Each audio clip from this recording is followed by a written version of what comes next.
Мы находимся в Париже, в районе Монмартр, и смотрим, как французы отапливают свои квартиры, многоэтажные дома.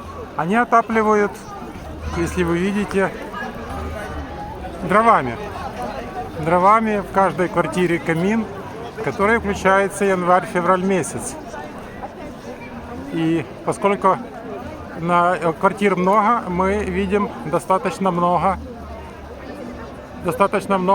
каминов.